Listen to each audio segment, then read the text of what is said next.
네, 안녕하세요. 반갑습니다. 오늘 마지막 세션이라고 들었습니다. 디지털화를 통한 산업 트랜스포메이션. 그러니까 산업에 있어서 또 우리가 사업을 해나감에 있어서 디지털이라는 것이 어떻게 우리를 바꾸고 있는가, 어떻게 전략적으로 활용되고 있는가에 대해서 논의를 나누어 볼 텐데요. 이렇게 참여해 주신 패널분들 오늘 굉장히 감사드리고요. 재밌는 것은 저희가 지금 이 세션 자체도 디지털로 모두 진행이 되고 있고, 그런데 굉장히 오늘 모신 분들이 저를 포함해서 가장 오프라인스러운, 가장 디지털화하기 어쩌면 어렵다고 생각되었던 그런 산업에 종사하고 있는 사람들입니다. 그래서 오늘의 대화가 어떤 식으로 이어질지 굉장히 기대가 됩니다. 우선 저는 그 심플 프로젝트 컴퍼니라는 회사에서 일을 하고 있고요. 저희는 공유주방이라는 비즈니스를 운영을 하고 있습니다. 공유주방이라는 것은 뭐 다 아시겠지만 주방에 많은 사람들이 하나의 공간을 공유를 하면서 거기서 음식을 만들어서 여러분들에게 배달을 한다든가 온라인으로 판매를 한다든가 그렇게 진행을 하고 있는데요.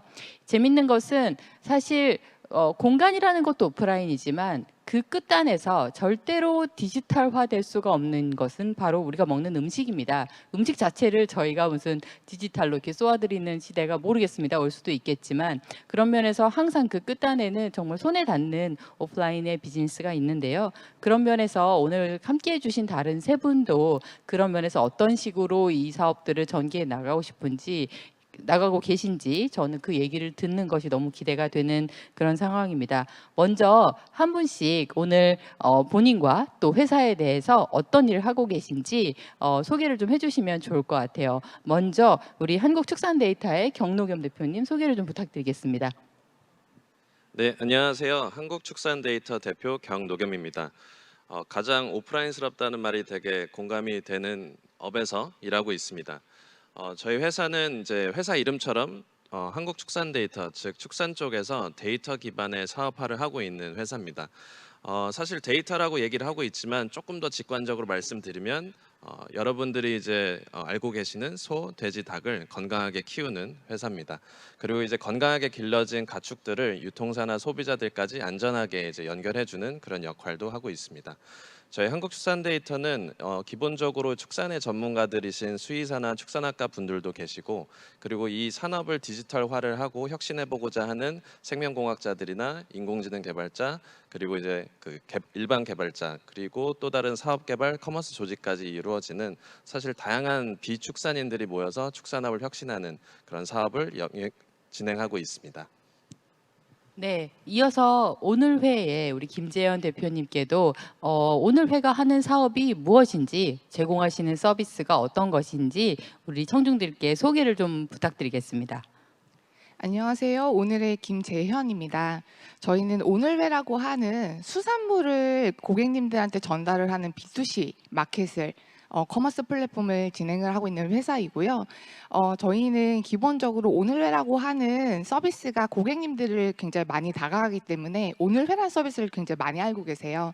근데 실제로는 저희가 이런 상품들, 수산물들을 온라인화 시키거나 아니면 이걸 다시 디지털화 시키는 데를 하기 위해서 저희 회사에서 진행하고 있는 사업은 수산업자분들의 구조적으로 개선하는 것, 그리고 수산물을 식품에 굉장히 맞게끔 배송을 할 수 있는 배송 시스템, 요 세 가지를 주축으로 해서 저희가 사업을 전개를 하고 확장을 하는 그런 회사라고 보시면 됩니다. 그래서 이제까지는 굉장히 전통적이었고, 그리고 굉장히 낙후가 되어 있어서 굉장히 개선하기 어렵다고 했었던 수산업 자체를 저희는 데이터를 굉장히 빠르게 모으고 이걸 다시 디지털화 시켜서 이걸 가지고선 수익을 창출을 해나가거나, 그리고 수산 생태계를 다시 재편하는 형태로 해서 이커머스화를 시키는데 비전을 가지고 가는 그런 수산 스타트업이라고 보시면 되겠습니다.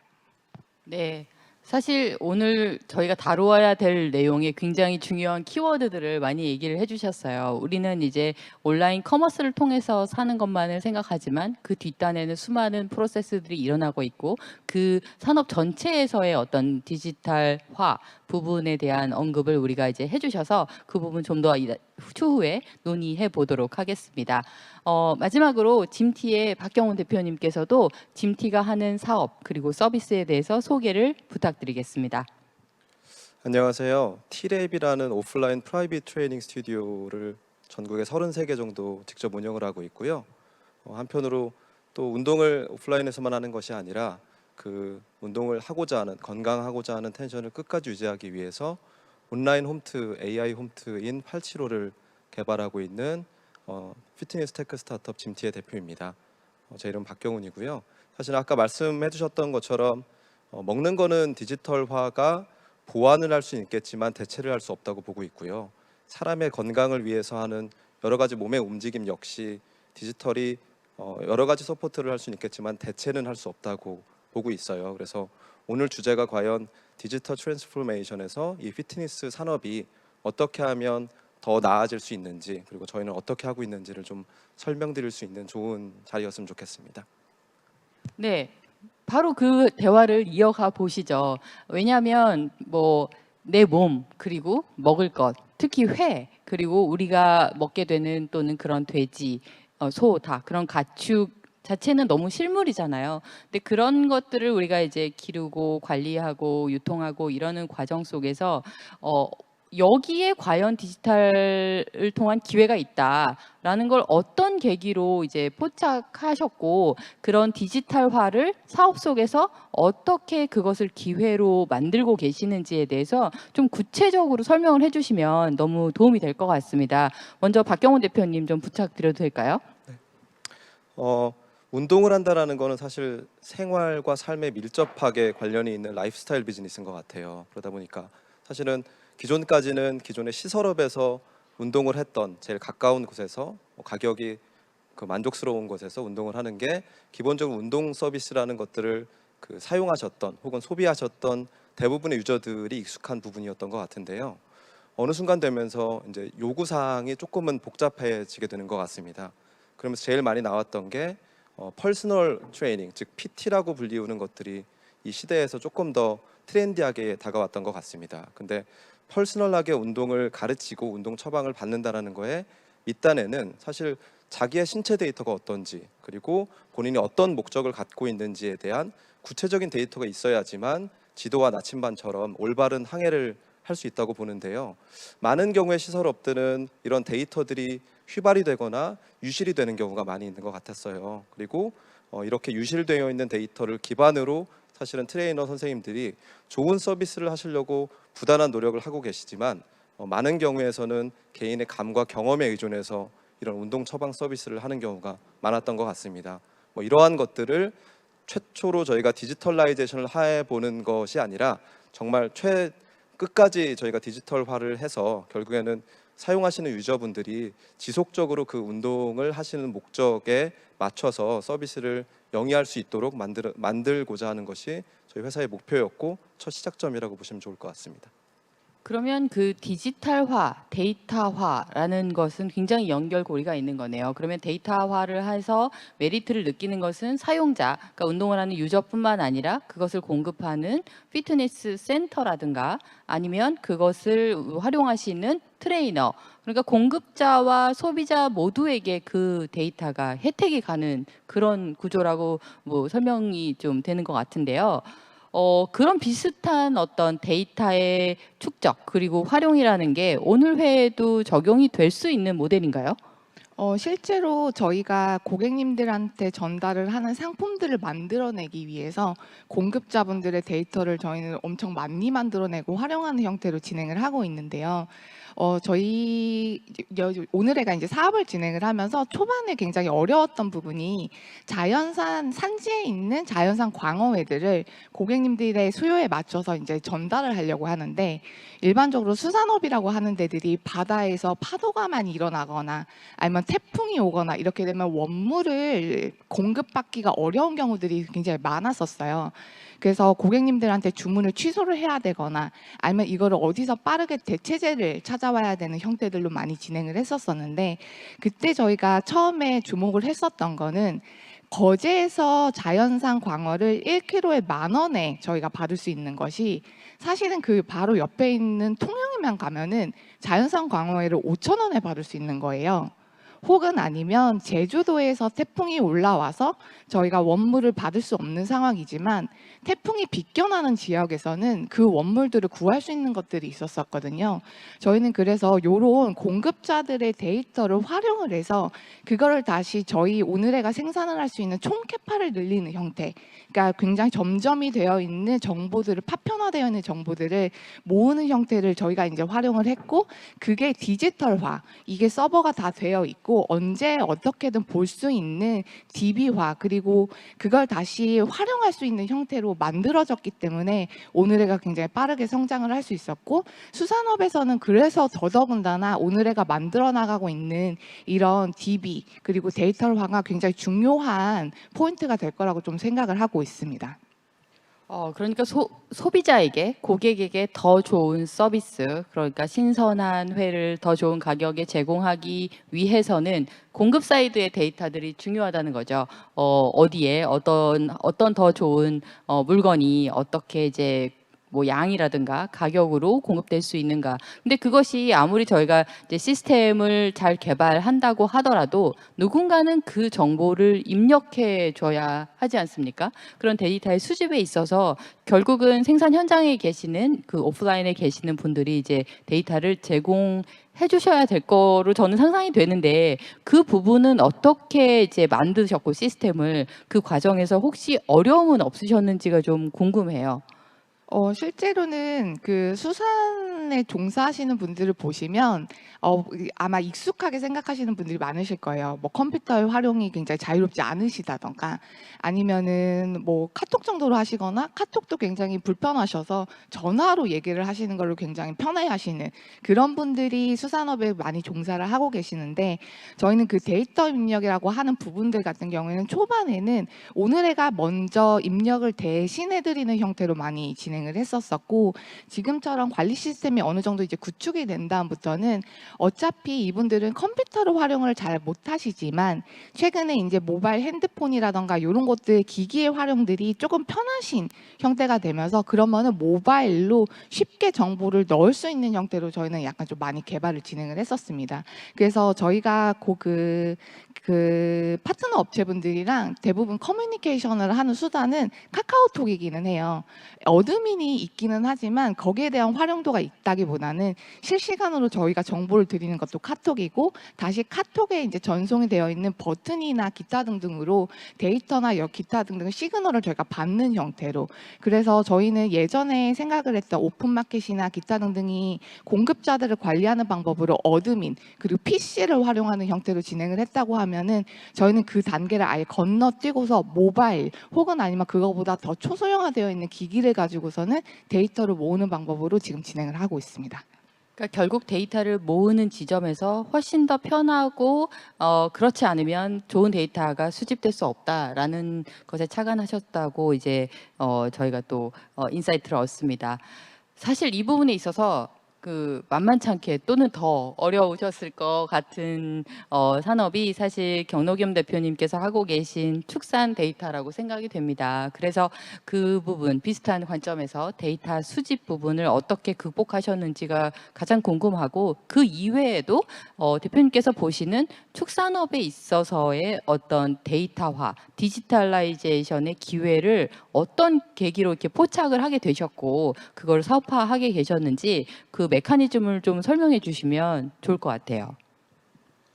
네, 사실 그 축산업이라고 하는 것은 한 몇천 년 정도 된 되게 오래된 산업이긴 한데, 그러다 보니까 여기에 계시는 이제 농장주분들, 일하시는 분들은 다 어떻게 보면 살아있는 데이터들입니다. 어떻게 보면 그동안에 10년, 20년 축적되었던 경험들과 노하우를 가지고 어떻게 하면 가축을 건강하게 잘 기를까를 매일매일 이제 고민하시는 분들인데, 이제 문제는 이제 이분들이 이제 데이터를 어떻게 이제 모으고 이걸 어떻게 활용하는가에 대해서는 아무도 이제 가이드가 없었다라는 점이 이 산업의 가장 큰 특징입니다.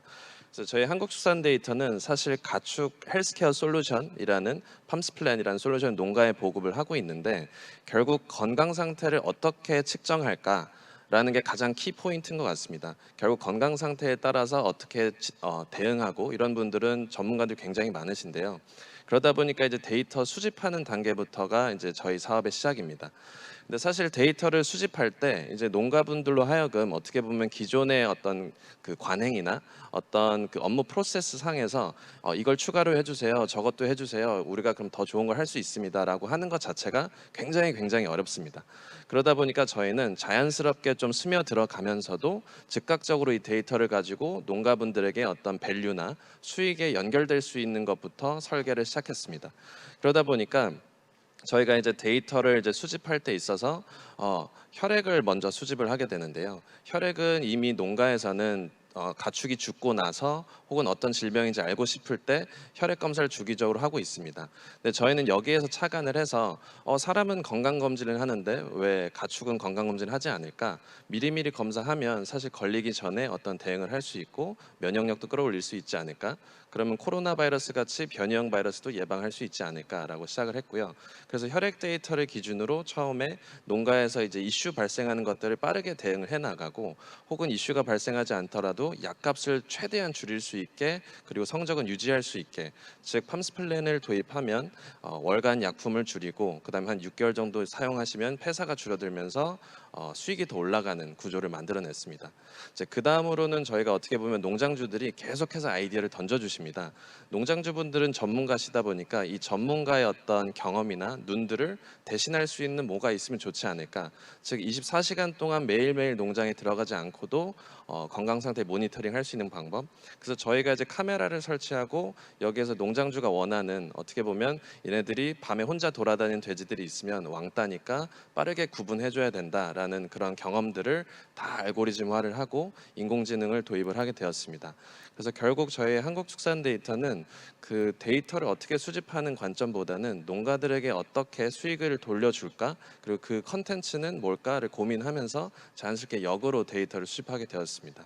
그래서 그런 관점에서 처음에는 사실 이렇게 하면 굉장히 도움이 될 거다라고 말씀을 드리지만 농장주분들이 그런 게 되면 정말로 좋지만 그게 정말로 가능하냐라는 거에서부터 좀 마찰은 있었던 것 같습니다. 그래서 저희가 한 1년 정도는 그 이제 프루프를 해 나가면서 도입했을 때 한 달 안에 얼마로 수익이 올라갈 수 있는지, 얼마나 폐사를 줄일 수 있는지, 그리고 이걸 통해서 유통사나 소비자들한테 얼마나 좋은 축산물을 제공해서 농가의 판매 조건을 올려줄 수 있는지 그런 부분을 계속 고민하면서 사업을 진행해 나가고 있습니다. 참 좋은 말씀이시네요. 그러니까 데이터를 수집하는 과정 자체의 편리성도 중요하지만 그 데이터를 활용해서 우리가 얻어낼 수 있는 분석값 그리고 인사이트가 내가 진짜 사업하는데 정말 어떤 도움이 되냐, 나의 생산성을 얼마나 높여주고 나한테 돈을 벌어주냐, 사실 그 부분이 해결이 돼야 이제 설득을 할 수 있다라는 부분으로 이제 정리가 좀 되는 것 같은데요. 근데 그럼에도 불구하고 아까 이제 감과 노하우와 이런 것들로 이제 해 오시던 일을 전환을 하는 것이다 보니까 그 점이 주는 장점도 있지만 또는 반면에 일자리가 대체되는 거 아닐까? 내가 필요 없어지는 거 아닐까? 나의 노하우가 너무 많은 사람들에게 공유되는 건 아닐까? 하는 의구심도 부딪히셨을 것 같아요. 혹시 그런 건 없었나요? 네, 사실 그런 거를 부딪히기까지 아직까지 이제 산업에서 그만큼 많이 성숙화되진 않은 상태입니다. 그러니까 예를 들면 되게 고된 일을 많이 하십니다. 예를 들면 돼지 농장에서 한 1,000마리, 2,000마리 되는 큰 규모, 어떻게 보면 300평, 400평에 달하는 생물들이 움직이는 규모를 단 한 명에서 관리를 하십니다. 그러다 보니까 어떤 이상 상태를 미리 발견하고 그다음에 얘네들을 어떻게 조치해야 된다라는 건 사실상 불가능하고요.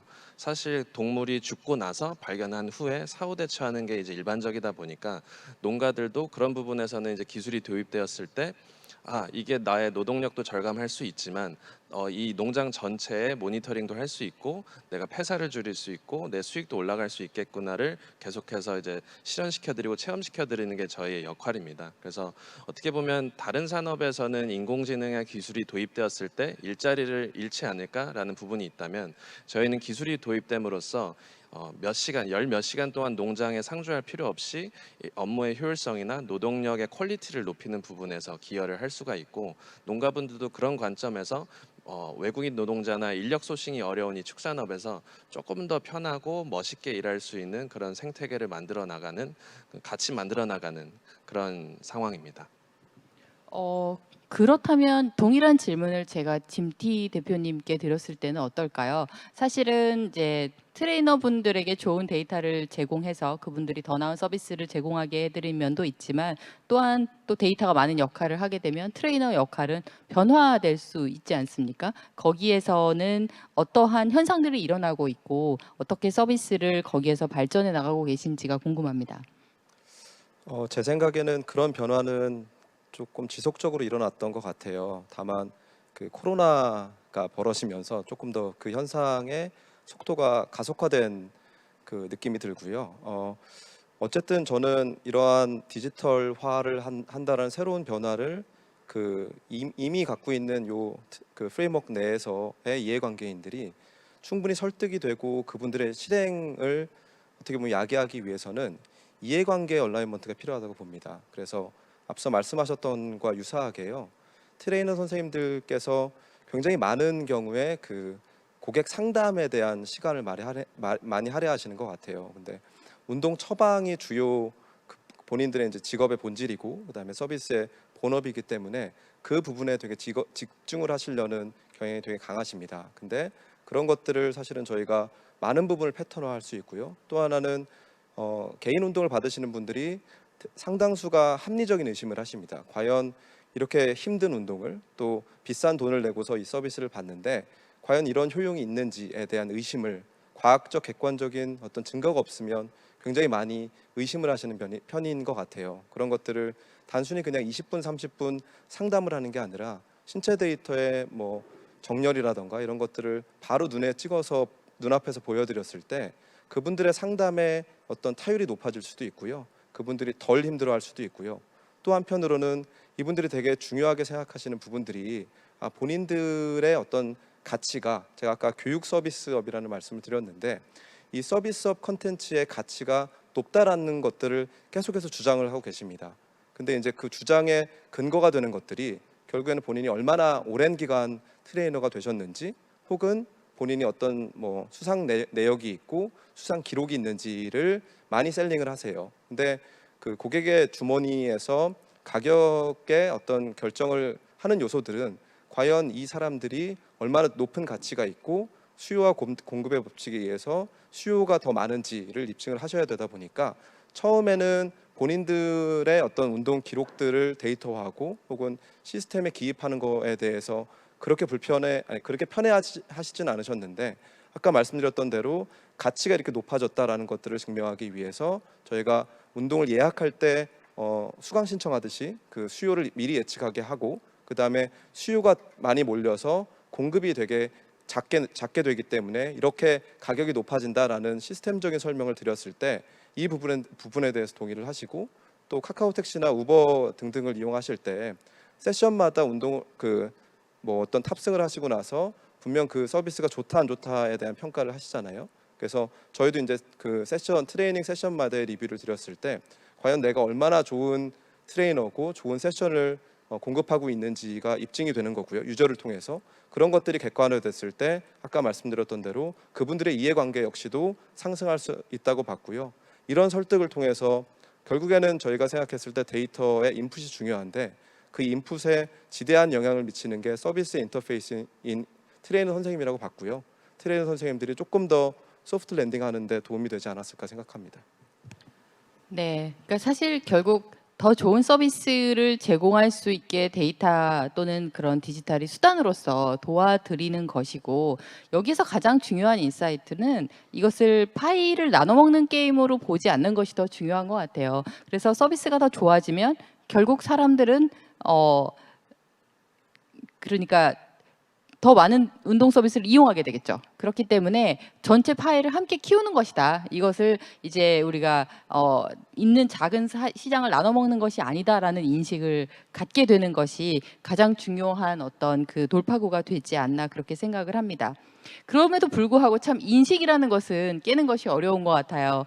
예를 들면 회라는 것. 그래서 아까 이제 트랜스포메이션에 대한 이야기를 해주셨지만 내가 회를 온라인으로 시켜 먹어? 생선의 신선함을 눈으로 확인하지 않고 어떻게 보면 온라인 커머스가 진화됨에 있어서 가장 늦게 발달한 카테고리는 식품이고 식품 안에서도 제가 생각하기에는 화러가 아닐까 생각합니다. 그래서 그런 수산 농가 그런 쪽에서의 어떤 그 트랜스포메이션도 그렇지만 고객 인식을 바꾸는 것도 굉장히 어려우셨을 것 같아요. 어떻게 진행하셨고 어떤 게 가장 어려우셨고 그것을 극복하는 데 있어서 가장 주요했던 것은 무엇인지가 궁금합니다. 수산물을 온라인으로 구매하시는 형태는 근데 사실은 오늘해가 있기 전에도 있었습니다. 혹은 아니면 부모님들이 부산에 계시거나 아니면 제주도에 계셔서 매번 바닷가에 계시는 부모님들이 뭐 고속버스를 통해 가지고 올려보내신다거나 그래서 이제 빠르고 신선하게 수산물을 받아보시는 행태들은 계속 있었었는데 이것이 어떻게든 커머스화가 되어 있지 않았다. 게 더 정확한 표현이었던 것 같고요. 그럼에도 불구하고 이제 요즘에 최근에 이제 식품 커머스 그리고 이런 식품을 온라인으로 구매를 하시는 고객님들은 기본적으로 굉장히 수준이 높은 상품들, 온라인 상품들이나 그리고 서비스에 굉장히 익숙해 계시는데 오늘에는 그 부분에 좀 따라가야 되는 게 저희들의 좀 첫 번째 숙제였다고 생각을 해요. 그래서 오히려 화로회나 아니면은 이런 수산물 같은 경우를 온라인으로 구매할 수 있어 없어가 아니라 정말 내가 예측 가능한 상품을 구매를 할 수 있는가? 내가 상품 페이지에 있는 상품을 동일하게 받을 수 있는가? 깨끗하게 오는가? 아니면 이게 정말 배송을 받을 수 있는 형태에 완전히 잘 되어 있는가를 굉장히 중점적으로 고객님들이 고민을 하셨던 것 같고요. 그래서 오늘의 같은 경우에는 상품 자체를 굉장히 일반 소비자님들의 기준에 맞춰서 진행을 했었습니다. 이런 부분이 사실은 파트너 업체분들이 굉장히 어려워하셨던 부분들이고 잘 따라오지 못하시는 부분들이었었어요.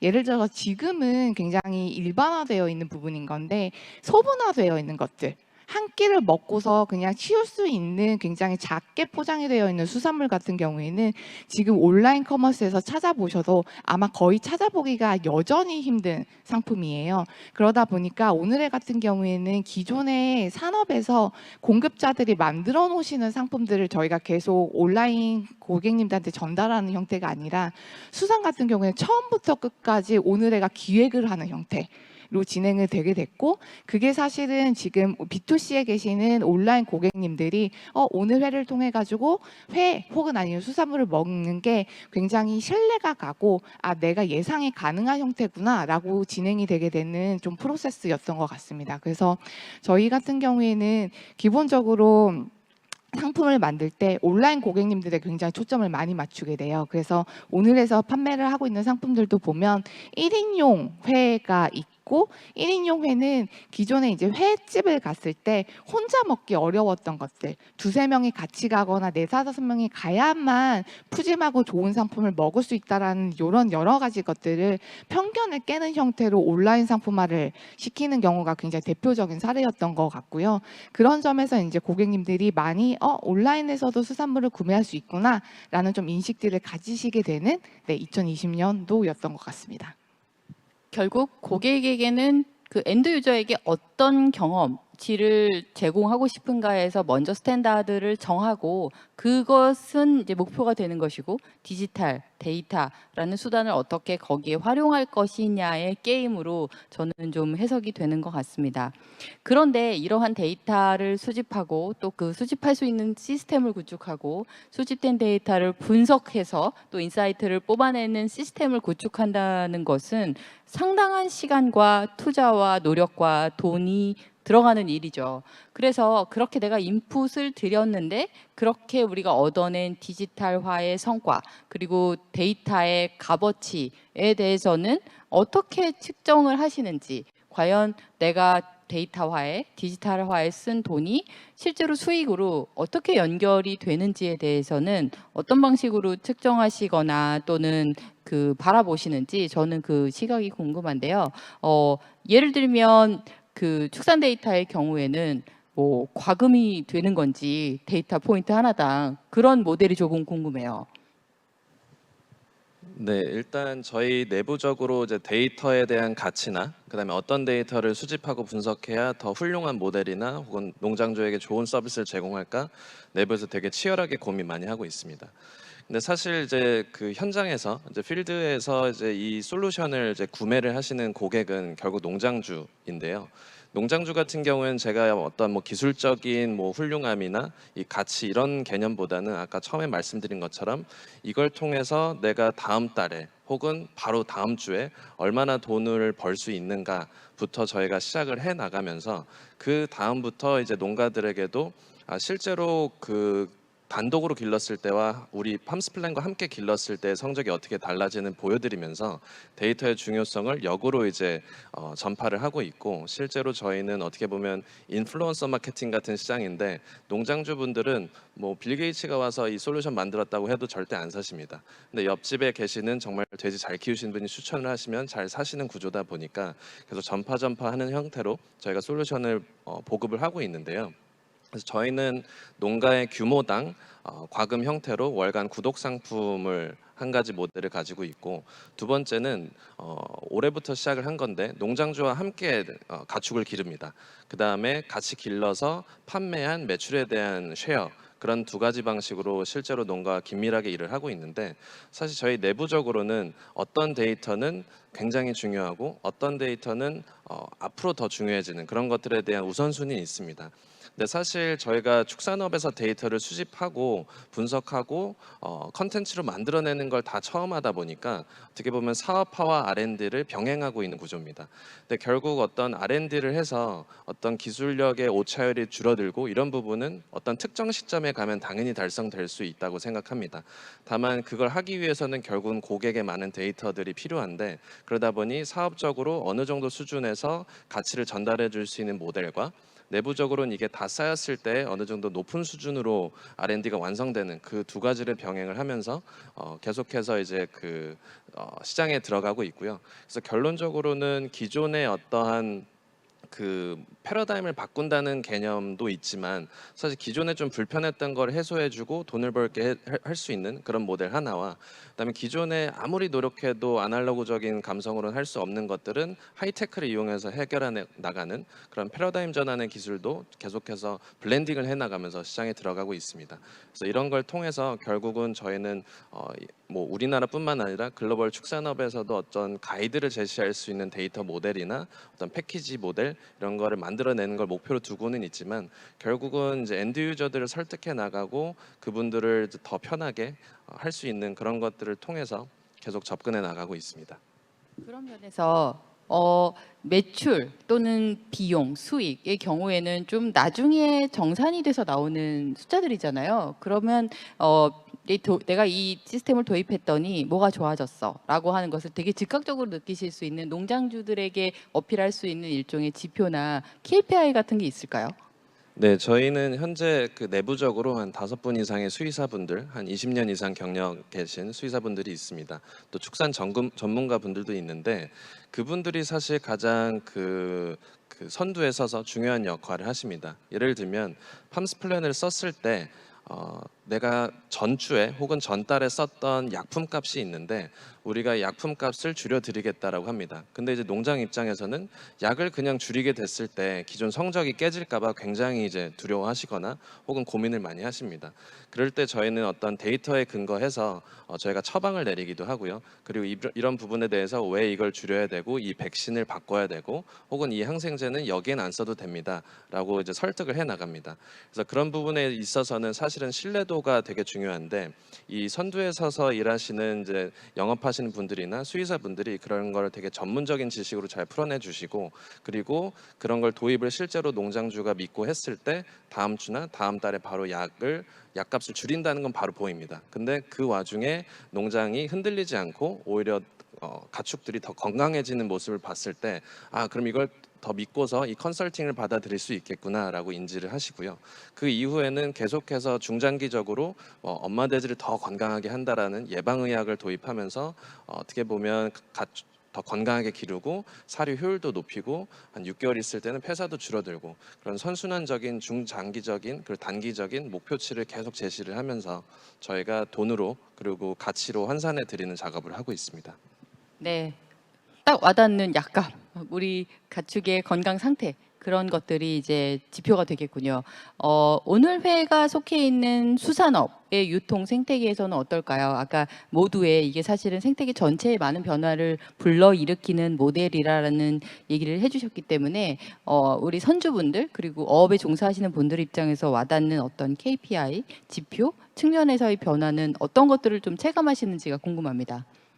결국에는 오늘 회도 B2C라고 하는 커머스가 붙어 있는 형태다 보니까 매출이 아마 그 업체분들이 가장 느끼시는 가장 주요한 지표일 거고 그게 이제 체감이 되실 거고요. 그게 다시 이제 경제적인 이득으로 돌아오시는 형태가 될 것 같고 저희 같은 경우에는 기본적으로 기존에 계셨던 수산업 종사분들이 가장 어려우셨던 거는 수요랑 공급을 예측을 하지 못해서 요거에 대한 로스나 아니면 내가 얼마를 매입을 해야 되는지 어느 가가 정점가였는지 이런 거에 대한 데이터가 굉장히 모자라셨던 상황이셨었어요. 근데 오늘의 같은 경우에는 고객 데이터, 그러니까 커머스를 통해서 고객 데이터를 미리 만들어내고 있고 그걸 확보를 하고 있기 때문에 사실상으로는 지금서부터 앞으로 일주일 후간에 고객 이제 그 파트너분들이 얼마를 내가 이 물건을 원물을 확보를 해야 되고 어떻게 운용을 해야 되는지에 대한 약간 재고 관리 같은 개념의 데이터들을 저희가 계속 전달을 해드리고 있어요.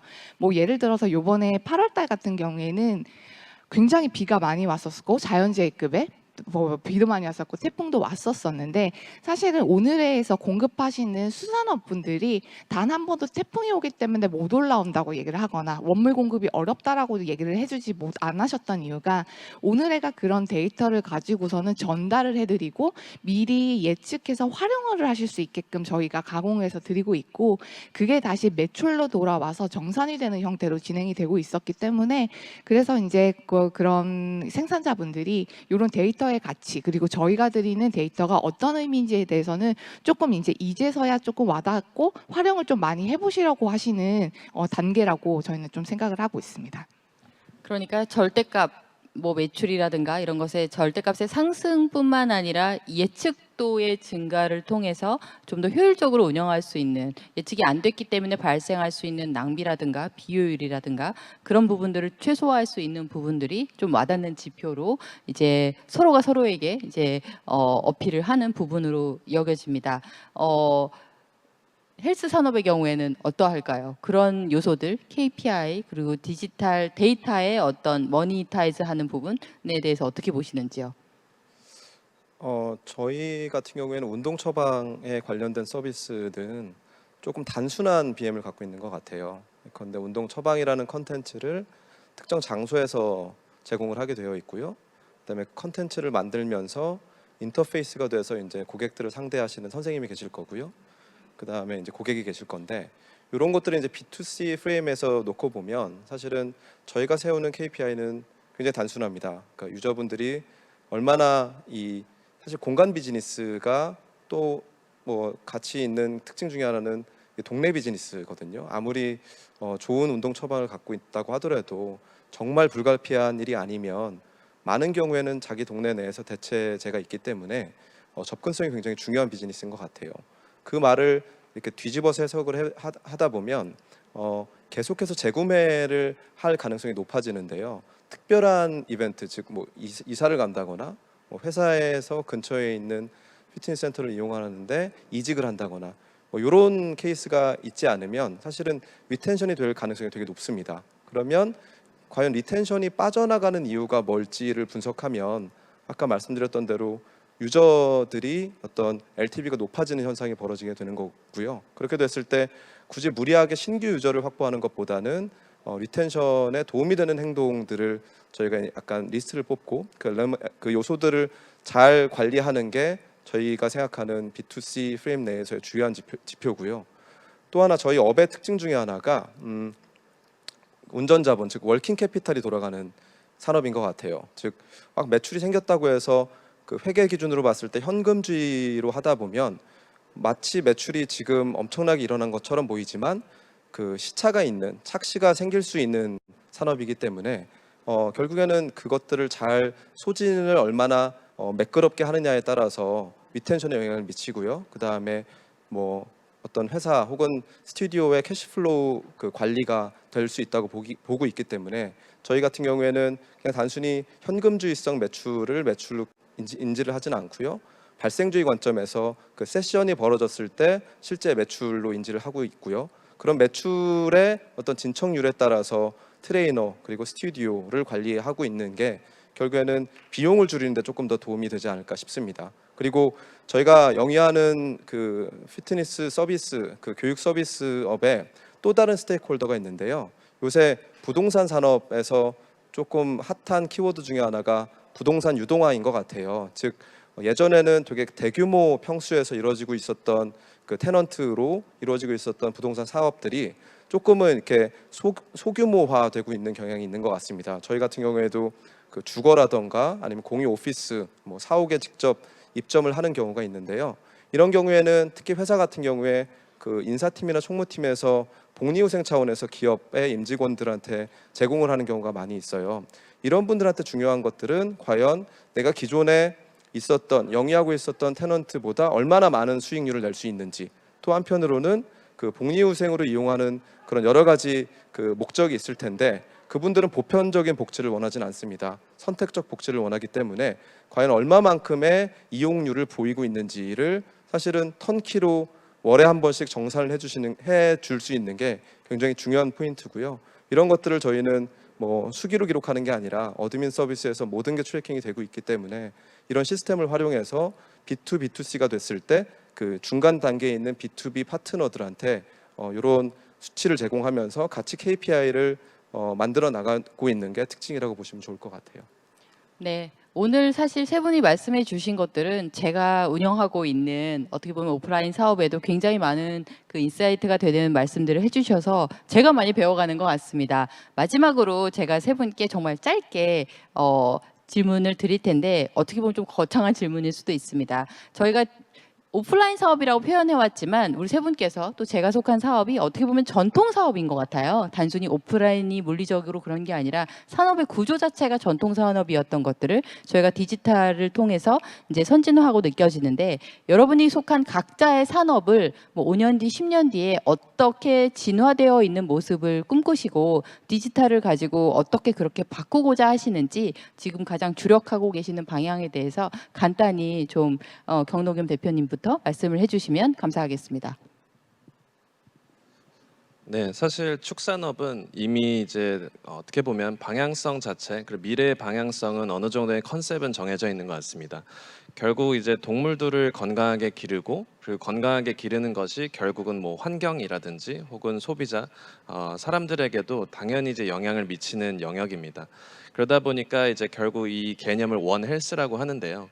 그래서 저희 한국축산데이터는 앞으로 이 축산업의 이 미래는 결국 이 원헬스를 어떻게 잘 실현하는 방향으로 나아갈 것인가에 대해서 고민하고 나아갈 방향으로 보고 있습니다. 그래서 어떻게 보면 가축 헬스케어 솔루션이 아직은 좀 생소하지만 이 가축의 건강 관리를 통해서 이런 원헬스를 이룩할 수 있는 기업이 되고자 하고요. 그리고 이러한 문화와 그리고 방향성을 이 산업에 좀 퍼뜨리는 데 일조하는 것을 꿈꾸고 있습니다.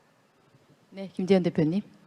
수산 같은 경우에는 굉장히 전통적인 산업이기도 하고 농산과 축산 그리고 식품 제조의 측면에서 보면은 가공 제조 인프라가 굉장히 전무한 카테고리라고 보셔도 될 것 같아요. 그러다 보니까 저희 오늘 식탁이 지금 계속 오늘 회라고 하는 B2C 커머스 마켓을 가지고서 만들어 나가는 거는 계속해서 온라인으로 상품을 만들어낼 수 있는 것. 그래서 오늘 회를 통해서 파트너 업체분들이 계속 가공 제조 시설, 가공 제조에 대한 능력을 만들어내시는 것.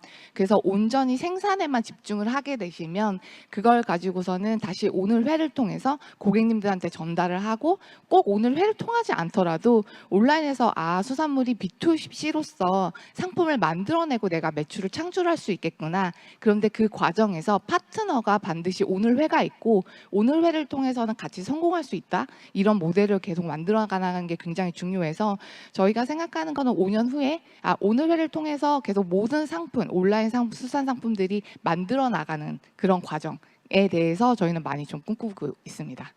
네, 마지막으로 짐티의 박경훈 대표님. 그 인사말 때 말씀을 드렸는데요. 저희가 오프라인 스튜디오 T랩을 활용을 해서 정말 접근성 높고 그다음에 불필요한 시설들을 좀 줄이고 교육 서비스, 운동 처방이라는 교육 서비스업 컨텐츠 본질에 하자는 측면에서 T랩은 계속해서 확장을 할 예정입니다. 그래서 운동 서비스를 정말 필요하신 분들이 부담 없이 시간이나 공간이나 가격에 대한 부담 없이 받으실 수 있게 노력을 하는데요. 그 와중에서 사실은 저희가 운영을 하다 보면서 나올 수 있는 여러 가지 효율성들을 특히 이제 시스템이나 디지털화를 통해서 나오는 그런 노하우나 프랙티스들을 다른 플레이어들한테 공유를 하려고 하는 게 오프라인에서는 핵심일 것 같고요. 그러면서 요 피트니스 업에 대한 뭔가 체질 개선이라던가 아니면 효율 증진을 좀 도모를 하려고 하고 있습니다. 근데 결국에는 운동을 하시는 분들의 특징은 건강이라는 큰 테마에서 본인들한테 어떤 좋은 관리 툴이 뭐가 있는지에 대해서 사실은 굉장히 궁금해 하시는 게 이 업의 본질인 것 같고요. 근데 이제 대부분 이런 분들이 잘 모르시는 경우가 많이 있는 것 같아요. 그래서 근데 이제 이런 분들이 일주일에 3번 이상 뭐 PT샵을 받는 거는 시간, 공간, 가격적인 부분에서 무리가 있기 때문에 적당히 원포인트 레슨을 그 전문가한테 받으시고 기본적으로 온라인은 접근성이 진짜 좋을 수밖에 없는 모바일 서비스, 즉 홈트를 이용해서 전문가들이 그분에 맞는 뭐 필요한 가이던스를 주고요. 그러면서 거기서 나오는 데이터가 다시 인풋 데이터로 활용이 되어서 좋은 운동 처방을 받을 수 있고 건강 관리를 할 수 있게 만드는 플랫폼이 되는 게 짐티의 목표입니다.